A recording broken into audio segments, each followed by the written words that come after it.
The aftermath of the Rittenhouse trial has been a perfect display of the power of hate. Watching the left and right make complete asses of themselves is nothing new. They do it all the time, but the level it's gotten to now is a thing to behold. I started writing this after I saw a tweet by Aiden Paladin just calling it quits on Twitter because of how vicious people were towards Rittenhouse and the people he shot. She was shocked that people could be that depraved, and I was like, this your first time? Now, she didn't agree with me, but she also has a higher opinion of people than me. I don't think that what we're seeing is people being pushed to their limit. I think this is what people are actually like, and it's ugly, and it's driven by a great deal of hate. I've mentioned Eric Hoffer's book, The True Believer, a bunch of times, and I think his comments on hatred and how it affects mass movements, like our current political movements, have never been more relevant. He says of hatred, quote, "Hatred is the most accessible and comprehensive of all unifying agents. It pulls and whirls the individual away from his own self, makes him oblivious of his will and future, frees him of jealousies and self-seeking. He becomes an anonymous particle, quivering with a craving to fuse and coalesce with his like into one flaming mass." And we see this in the way that people go at each other, picking sides, pretending their side is free of wrongdoing, that it's the other side who's evil. And Hoffer says of that tendency, quote, "Mass movements can rise and spread without a belief in a God, but never without a belief in the devil. Usually, the strength of a mass movement is proportionate to the vividness and tangibility of its devil. When Hitler was asked whether he thought the Jew must be destroyed, he answered, no. We should then have to invent him. It is essential to have a tangible enemy, not merely an abstract one." F.A. Voigt tells of a Japanese mission that arrived in Berlin in 1932 to study the National Socialist movement. Voigt asked a member of the mission what he thought of the movement. He replied, "It is magnificent. I wish we could have something like it in Japan, only we can't, because we haven't got any Jews." Hoffer goes on to say, quote, "Common hatred unites the most heterogeneous elements. To share a common hatred, even with an enemy, is to infect him with a feeling of kinship and thus sap his powers of resistance. It seems that, like the ideal deity, the ideal devil is one. We have it from Hitler, foremost authority on devils, that the genius of a great leader consists in concentrating all hatred on a single foe, making, quote, even adversaries far removed from one another seem to belong to a single category."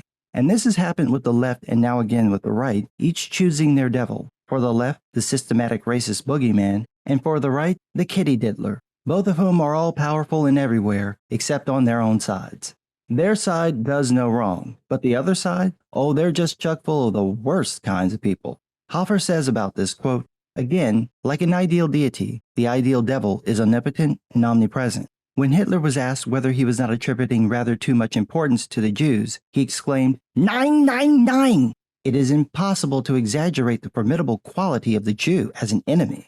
Every difficulty and failure within the movement is a work of the devil, and every success is a triumph over his evil plotting. Finally, it seems the ideal devil is a foreigner.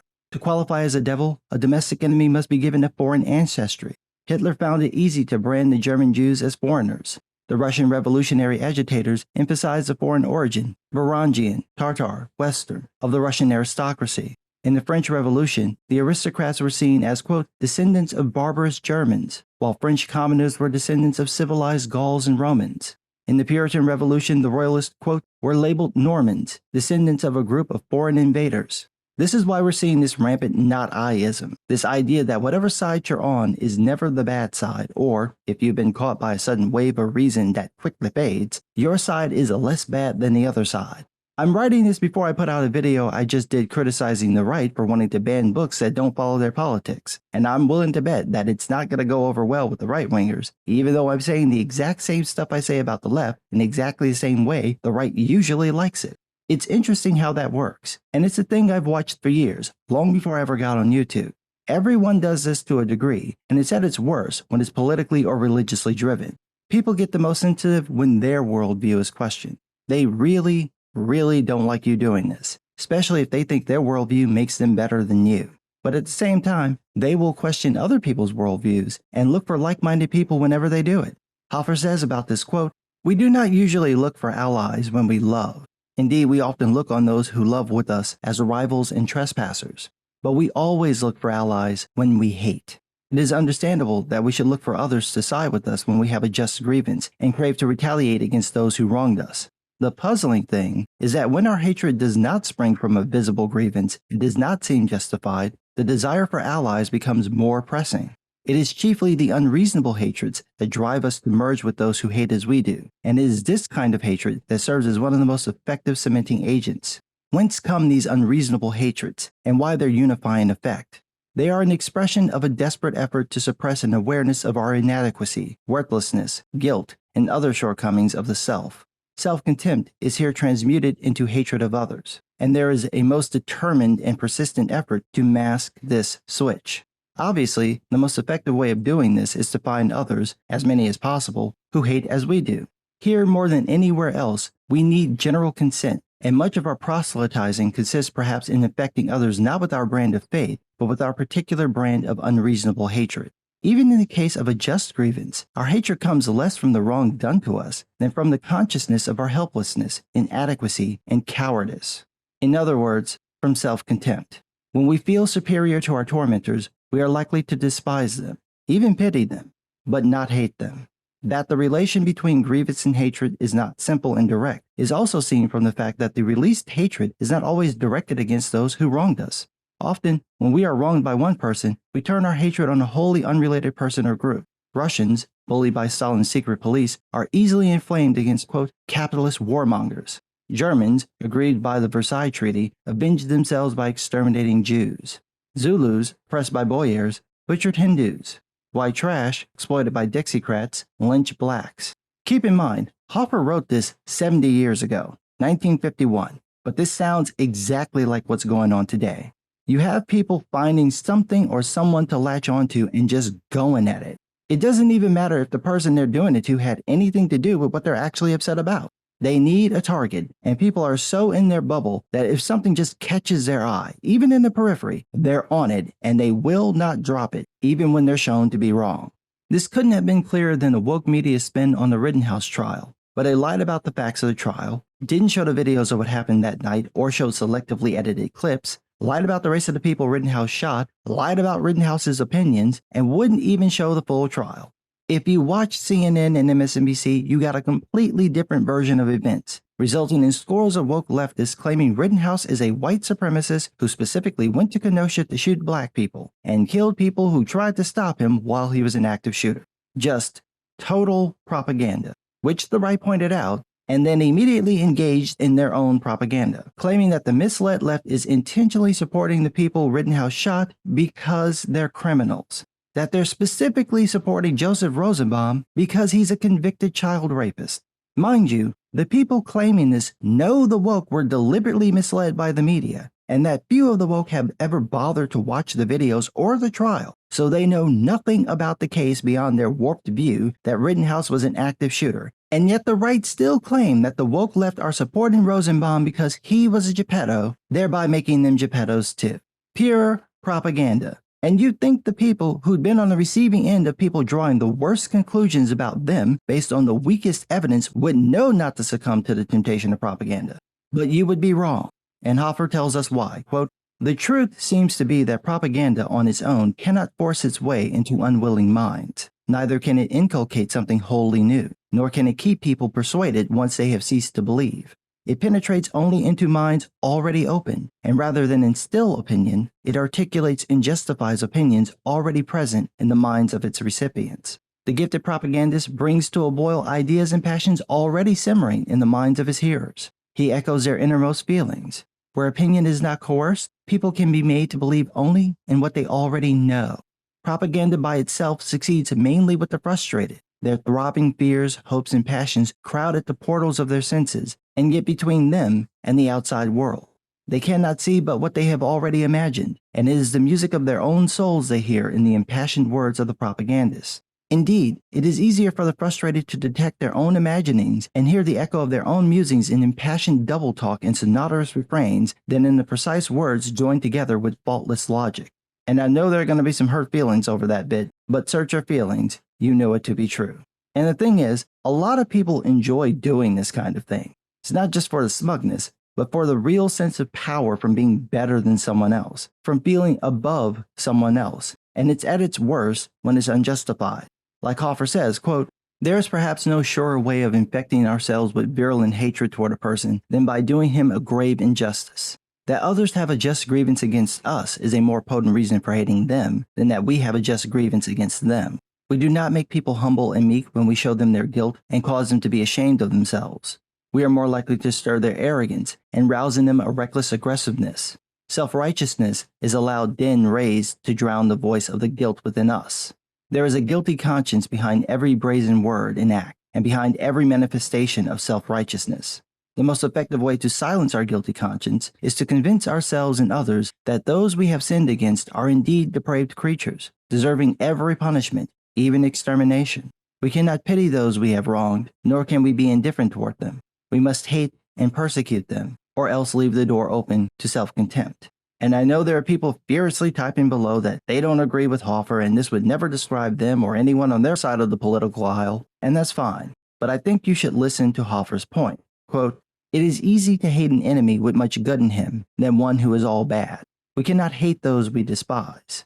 The Japanese had an advantage over us in that they admired us more than we admired them. They could hate us more fervently than we could hate them. The Americans are poor haters in international affairs because of their innate feeling of superiority over all foreigners. An American's hatred for his fellow American is far more virulent than any antipathy he can work up against foreigners. It is of interest that the backward South shows more xenophobia than the rest of the country. Should Americans begin to hate foreigners wholeheartedly, it will be an indication that they have lost confidence in their own way of life. I've noticed a strange quirk with people who are willing to, or at least pretend to, criticize both the right and the left. They'll say things like, both sides are bad, but the other side is worse than my side. And they will get very pissy if someone on the other side says the same thing about them. It's like even when people are willing to admit their side does bad things, they still walk it back. We do bad things too, but not really. And that goes back to this tendency of people to accuse the other side of the worst things while acting like they never do or have done the same things. This results in this weird copying of the very people they hate, which we just saw with the Rittenhouse trial. It's like the sides flipped. Hoffer explains this, quote, "The undercurrent of admiration and hatred manifests itself in the inclination to imitate those we hate. Thus every mass movement shapes itself after a specific devil. Christianity at its height realized the image of the Antichrist. The Jacobins practiced all the evils of the tyranny they had risen against. Soviet Russia is realizing the purest and most colossal example of monopolistic capitalism. Hitler took the protocols of the wise men of Zion for his guide and textbook. He followed them, quote, down to the veriest detail. It is startling to see how the oppressed almost invariably shape themselves in the image of their hated oppressor. That the evil men do lives after them is partly due to the fact that those who have reason to hate the evil most shape themselves after it and thus perpetuate it. It is obvious, therefore, that the influence of the fanatic is bound to be out of all proportion to his abilities. By both converting and antagonizing, he shapes the world in his own image. Thus, though hatred is a convenient instrument for mobilizing the community for defense, it does not, in the long run, come cheap. We pay for it by losing all or many of the values we have set out to defend." Those words could not be any truer. I've watched both the left and the right break every value they claim they hold just to score points against the other side. There is no way you can claim you're against judicial injustice and then claim Rittenhouse should have been locked away. There's no way you can claim you're for free speech and then want to ban the speech of people you don't like. You can't claim you're tolerant or compassionate and then be intolerant or uncompassionate. You either have the principles you claim you have and will stand by them, even when you have to apply them to your enemy, or you don't have the principles you claim you have. All you have is hate. And like Hoffer says, quote, "Passionate hate can give meaning and purpose to an empty life." Thus, people haunted by the purposelessness of their lives try to find a new content not only by dedicating themselves to a holy cause, but also by nursing a fanatical grievance. A mass movement offers them unlimited opportunities for both. And this is why my response to Aiden Paladin and her disgust over how people were acting was that this is what people are like. Hoffer says, quote, "Whether it is true or not, as Pascal says, that all men by nature must hate each other, and that love and charity are only a faint and a false image, for at bottom they are but hate. One cannot escape the impression that hatred is an all-pervading ingredient to the compounds and combinations of our inner life. All our enthusiasms, devotions, passions, and hopes, when they decompose, release hatred. On the other hand, it is possible to synthesize an enthusiasm, a devotion, and a hope by activating hatred. Said Martin Luther, 'When my heart is cold and I cannot pray as I should, I scourge myself with the thought of the impiety and ingratitude of my enemies, the Pope and his accomplices and vermin, and Zwingli, so that my heart swells with righteous indignation and hatred, and I can say with warmth and vehemence, Holy be thy name, thy kingdom come, thy will be done. And the hotter I grow, the more ardent do my prayers become. That sense of self-righteousness draws like-minded people together, and you get this groupthink that emerges, and you end up with people who think they're legitimately righteous when they're the furthest thing from it. Hoffer says about this, quote, unity and self-sacrifice of themselves, even when fostered by the most noble means, produce a facility for hating. Even when men league themselves mightily together to promote tolerance and peace on earth, they are likely to become violently intolerant toward those not of a like mind. The estrangement from the self, without which there can neither be selflessness nor full assimilation of the individual into a compact whole, produces, as already mentioned, a proclivity for passionate attitudes, including passionate hatred. There are also other factors which favor the growth of hatred in an atmosphere of unity and selflessness. The act of self-denial seems to confer on us the right to be harsh and merciless toward others. The impression somehow prevails that the true believer, particularly the religious individual, is a humble person. The truth is that the surrendering and humbling of the self breed pride and arrogance. The true believer is apt to see himself as one of the chosen, the salt of the earth, the light of the world, a prince disguised in meekness, who is destined to inherit this earth and the kingdom of heaven too. He who is not of his faith is evil. He who will not listen shall perish. There is also this. When we renounce the self and become part of a compact whole, we not only renounce personal advantage, but are also rid of personal responsibility. There is no telling to what extremes of cruelty and ruthlessness a man will go when he is freed from his fears, hesitations, doubts, and the vague stirrings of decency that go with individual judgment. When we lose our individual independence in the corporateness of a mass movement, we find a new freedom. Freedom to hate, bully, lie, torture, murder, and betray without shame and remorse. Herein undoubtedly lies the attractiveness of a mass movement. We find there the, quote, right to dishonor, which according to Dostoevsky has an irresistible fascination. Thus, hatred is not only a means of unification, but also its product. Renan says that we have never, since the world began, heard of a merciful nation. Nor, one may add, have we heard of a merciful church or a merciful revolutionary party. The hatred and cruelty, which have their source in selflessness, are effectual things compared to the venom and ruthlessness born of selflessness. When we see the bloodshed, terror, and destruction born from such generous enthusiasms as the love of God, love of Christ, love of a nation, compassion for the oppressed, and so on, we usually blame this shameful perversion on a cynical, power-hungry leadership. Actually, it is a unification set in motion by these enthusiasms rather than the manipulations of a scheming leadership that transmutes noble impulses into a reality of hatred and violence. The de-individualization, which is a prerequisite for thorough integration and selfless dedication, is also, to a considerable extent, a process of dehumanization. The torture chamber is a corporate institution. And it's interesting that Hoffer phrased it that way because our hatred has become corporatized. Media conglomerates pump out clickbait propaganda that we readily consume, even though we know exactly what it is. Oh, we'll say our brand is less bad for you than the others, but it's all the same processed garbage, ready to be pushed by our Pavlovian fingers. People don't need a reason to hate. They don't even need permission. They just need a viable target. It could be a person, a group, an idea, anything that they can go after and feel better about themselves for doing it. I don't know how we can bridge the divide between people if everyone thinks their hatred is justified and everyone else's isn't, and everyone thinks their side is as pure as the driven snow while the other side is the legion of doom. When you're at the point where you're either lying or refusing to see the truth, there's no room for Aiden's optimism about humanity. But what do I know? I'm just some guy.